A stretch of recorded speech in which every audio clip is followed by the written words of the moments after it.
Imagine going from seeing nobody who looks like you at all to seeing hundreds all in the same field in one day. A cricket field full of technology, inclusivity and innovation, a place where everybody belongs. That is the environment the LimbBo Foundation creates, with the help of Jane. Disabilities and differences are not the be-all and end-all. Although it can be a scary thing, there's amazing technology out there now, adaptation and a community who will help you feel supported every step of the way.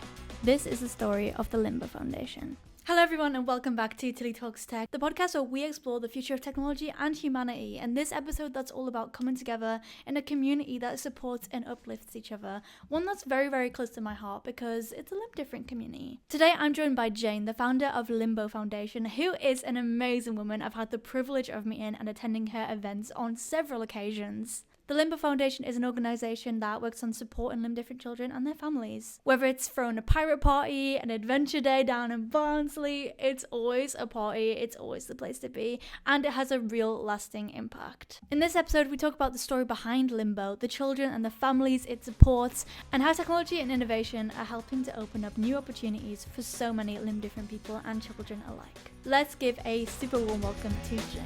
Hi Jane, welcome to the podcast. Thank you for joining me. So how did LimbBo Foundation even come about? How did your legacy begin? Tommy was born in 2014. Tommy's my grandson. When Katie was expecting him, at the scan, they said there's something wrong. We're not sure what it is. We don't know whether his hand's missing, his fingers are missing. We don't know. Obviously, we ask for help. But as you know, limb difference is quite rare, and a lot of hospitals have never dealt with this, and they didn't have any answers for us, basically. And then, Tommy was born, and I had no idea that children could just be born missing a limb. I thought that the children I'd seen who were limb different, like yourself, had had sepsis or meningitis or an accident. I didn't know you could just be born like that. And we worried. As you know, we worried, will he be able to do this? Will that happen? By the time he reached about 4, we suddenly realised that actually Tommy could do anything that any other child could do. He just did it in his own way.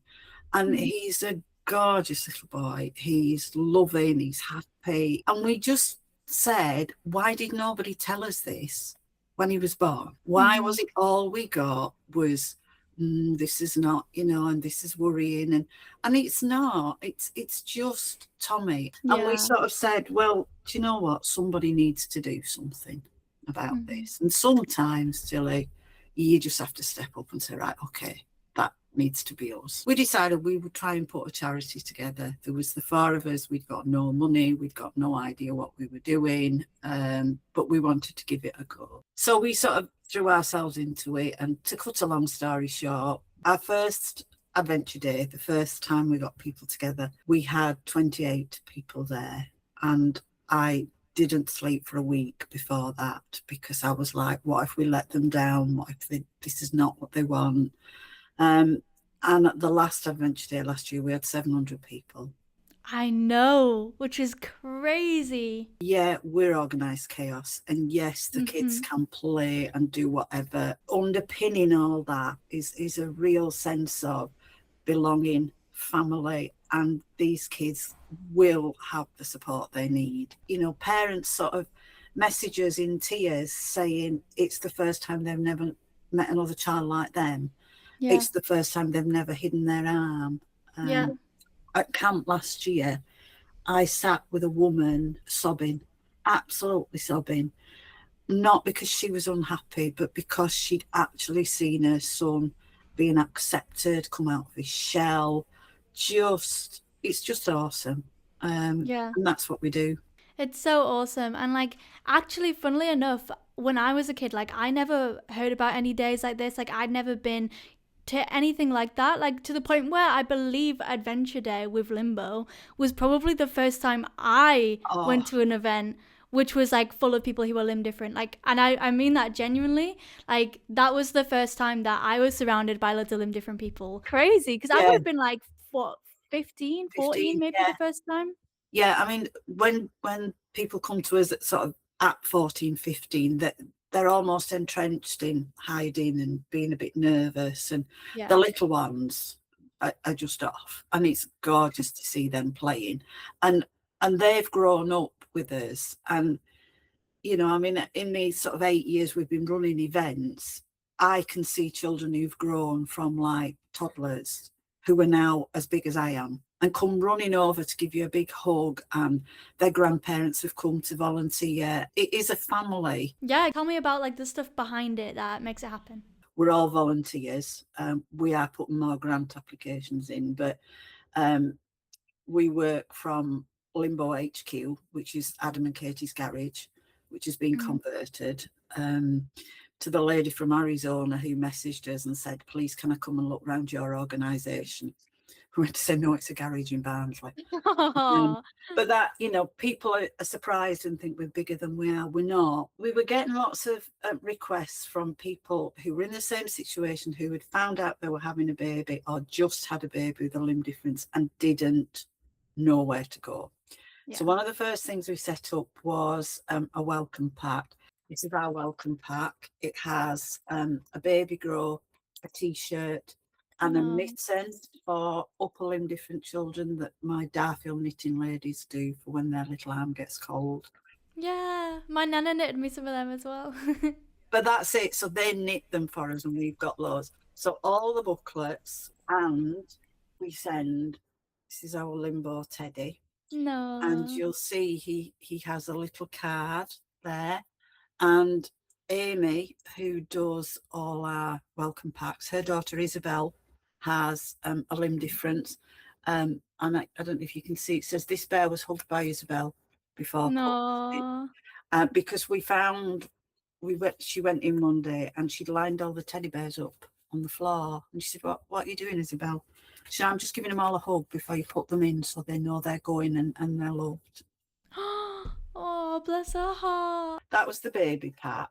And then nursery. The first time a child leaves their parents to nursery children seeing one another children. And it's just sort of tips that, you wouldn't maybe have thought of. We moved on to schools. So we have school booklets, and then the kids wanted to see themselves in books, so they did a book. This is My Limb Difference, and they each have a page. So that if you've got somebody like Tommy, we could have said, look, Tommy, look, this little boy is 7 or 8, he's doing this, he's doing that. And this is possibly our most important one, because this was made by our slightly older young people. So Lottie, who Tommy, Max, Lexi. Oh, Lexi. She was just in the other day getting a hero on, I swear. And so they've got these now. And if they don't feel like explaining, but they don't want to be rude, or they can say, do you know what, just have a read of that. And that's... Yeah. So those are the things that we send out. And, we've got our bike adaptations. Yeah, can you talk to us a little bit about that, like how that came about and how it is designed? Basically Tommy kept falling off his bike because he's obviously missing just one hand, so he was leaning over and he couldn't steer. And we tried various things, sort of Velcro, and in the end Adam said, look, okay Mum, let's buy a 3D printer. Not got a clue what we were doing, as ever. We bought a really cheap 3D printer between us, me and Adam. He taught himself how to print, then he taught himself CAD. This is version 3 or 4, and he printed it, worked on the inserts. It's being developed. The insert used to be like foam that we covered with felt. Now it's 3D printed with the squashy stuff. It's really simple, and it has to be simple because we could easily fasten his arm into something. But if that was the case when he fell off, which Tommy frequently does because he don't know where he's going, if he didn't pull his arm out, he'd have broken his arm several times now. So that's good. That's gone all over the world. Yeah, that's so cool.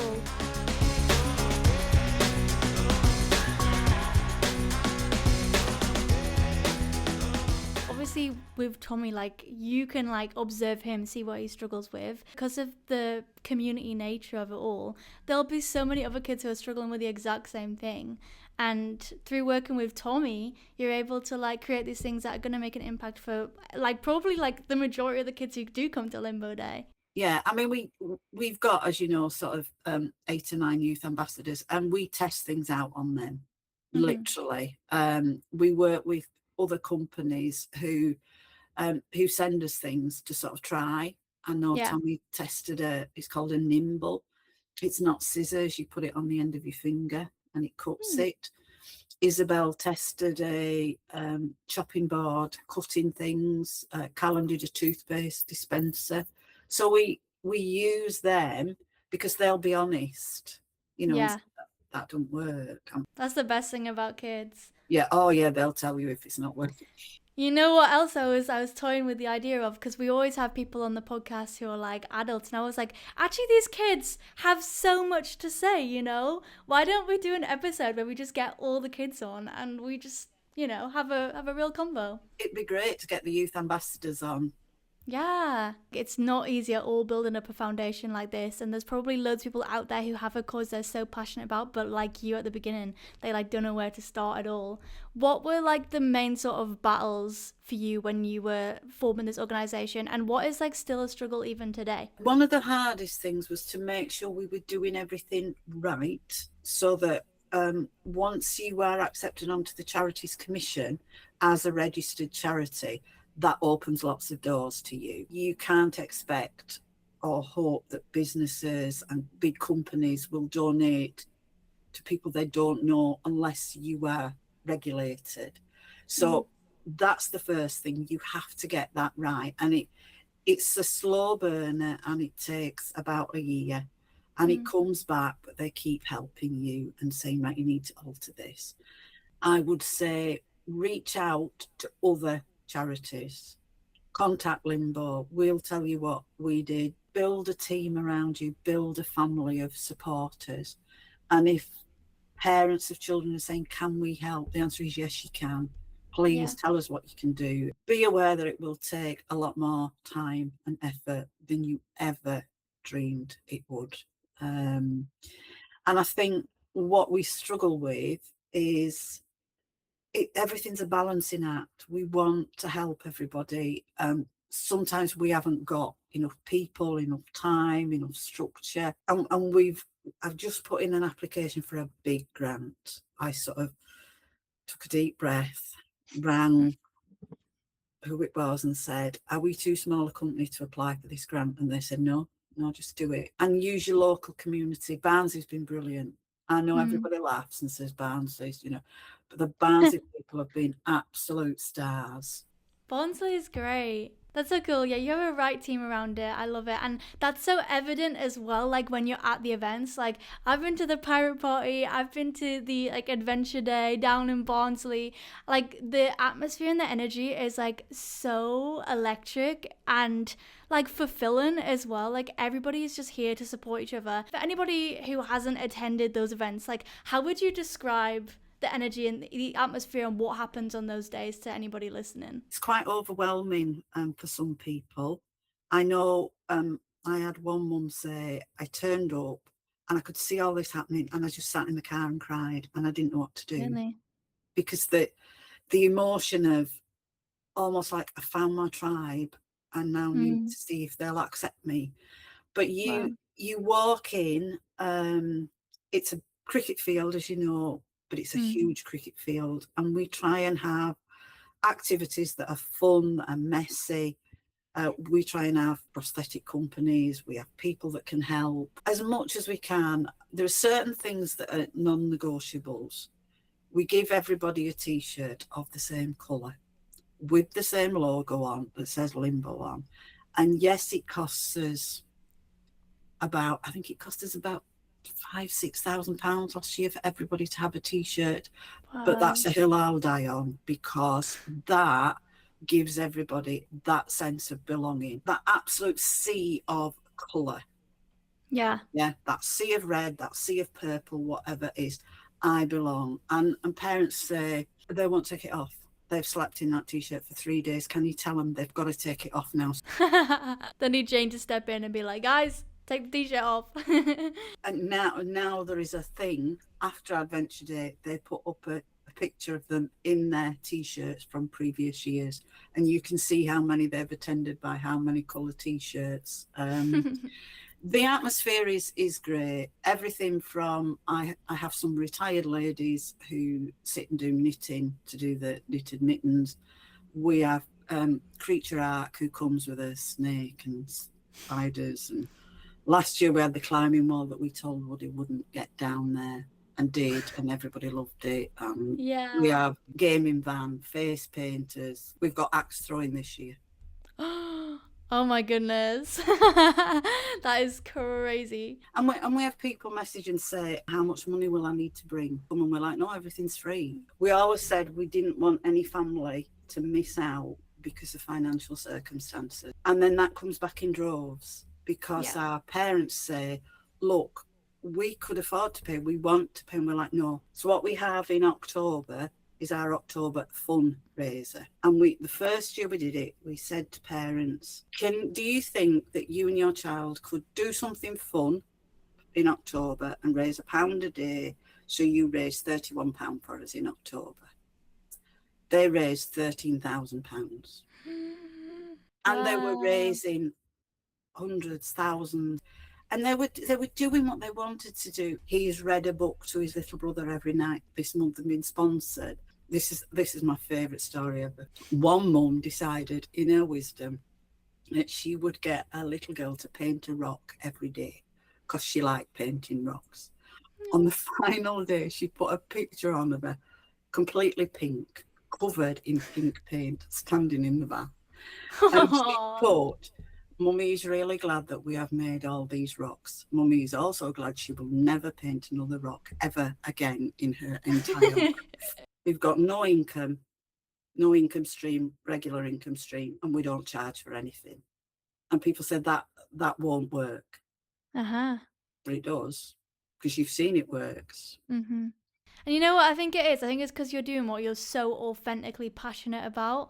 And like, because it comes from such a deeper place where everybody wants to support something that's doing so much good. Like, it's a lot of work for you guys, but it's also so rewarding, even when there isn't that solid income stream, like because of the sheer impact. Like clearly everybody who works on this is like so beyond passionate about it, and that just bleeds through to every single person I feel like who comes across LimbBo Foundation, which is why I wanted to even like share it on YouTube and things. The grant form I've just filled in asks how many of your volunteers have got lived experience. Well, to be honest, 99% of them have. I mean, you have, Tilly. You're a volunteer. You get it. You get what these kids are.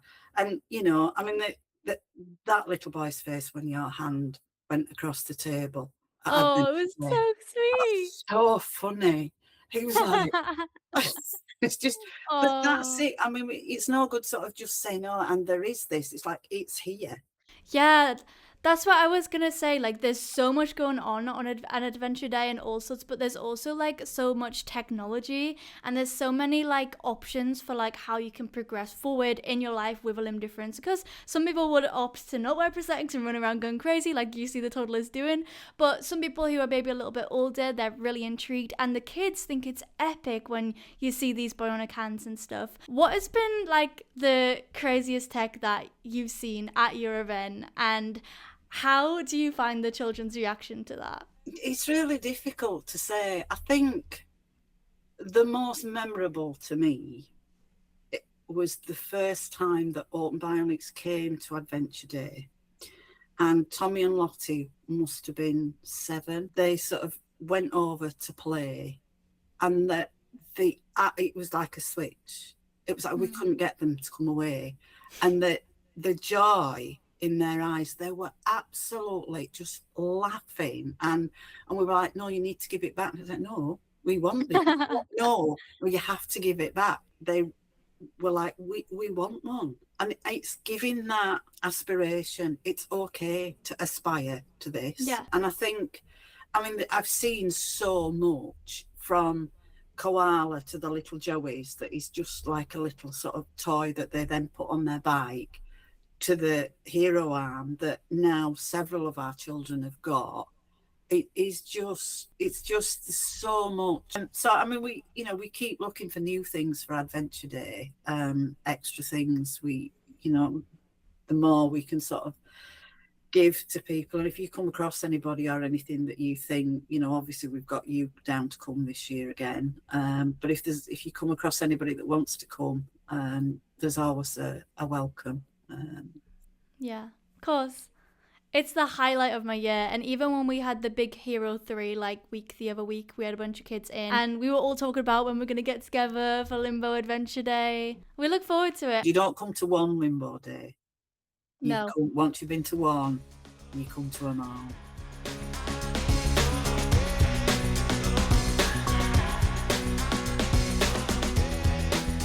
What do you think could be the future for Limb Different Kids? When you started LimbBo and you had this purpose and this mission, how do you see the future unfolding for that Limb Different community? Is looking much better for them than it was 10 years ago, because I think limb difference is being normalised more. Yeah. I think it's seen more online, and in films, on television, in books, even children's programmes. We work with Sky TV who've got Happy Town, and that's got a limb different character in. I think there's more understanding today about diversity, and be it sort of a physical diversity or being neurodivergent. People are more accepting. Not all people, some people are horrible, and we still have to work really hard on that. Also, tech wise, silly example if you like, Tommy's at secondary school now, and he's got a smaller laptop. He's got a Chromebook. Well, technology sort of 10 years ago, you didn't have a laptop in school. Tommy's got a laptop and he can type. He's got a smaller one. He can carry it around. So I think things like that, and 3D printing is so good, isn't it? It's just what you can make with this. His music teacher was amazed that he'd got an adaptation to play the drums. Well, it was just a single piece of printed 3D print. I have one too. With one stuck on the end. Literally put it on his arm. It took his dad about an hour, I think. And he was like, so the technology will help them.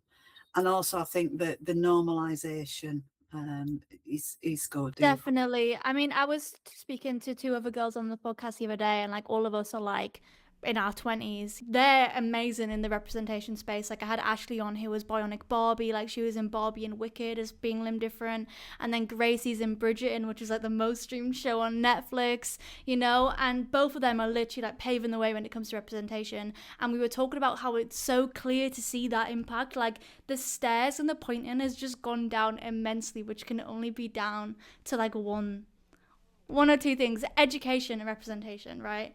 And you're very good at both of those things. Yeah, I mean, do you feel yourself that limb difference is becoming more normalised? 100%.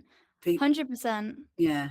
And you must get fed up of the same sort of questions that the kids get, How did you lose your hands? What can you do? How do you do this? Leave her alone, You know what? I'm going to get the kids on this podcast and we're going to ask them some questions that I can guarantee they've never been asked before. And we're just we're going to have a good time. But yeah, so it's good. We'll keep going. So yeah. Definitely. Well, it's been so good chatting. I can't wait to get to LimbBo in August. And if there's anything I could do in the meantime, I'll be checking out your social pages, resharing what I can. And for anybody who wants to follow your journey or find out about these events, where can we find you across socials or your website, whatever it is? Social media, we have 2 groups on Facebook. One is an open group that anybody can join, which is just LimbBo Foundation.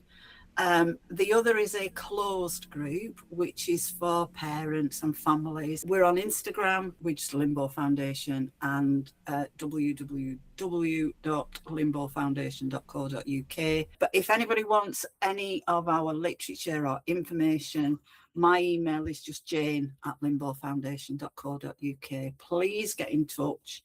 If you know anybody who's got a limb different child or wants some help, we literally don't charge for anything. I'm not touting for business. You can have whatever resources we've got if you need them. Awesome. Thank you so much, Jane. You do amazing work. Thank you so much for speaking to me again. Mm, And I hope everybody goes and checks all of that out. And I'll see you. I'll see you at LimbBo Day. Yeah. Best of luck with everything. All right, love. Bye.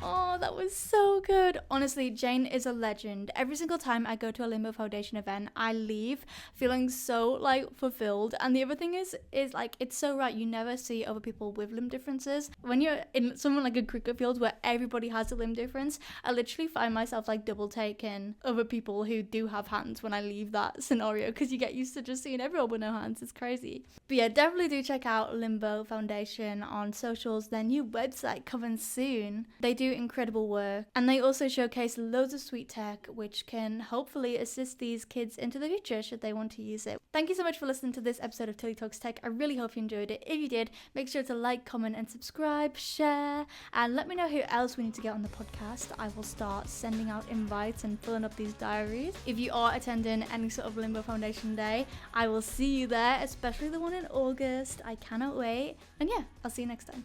Bye.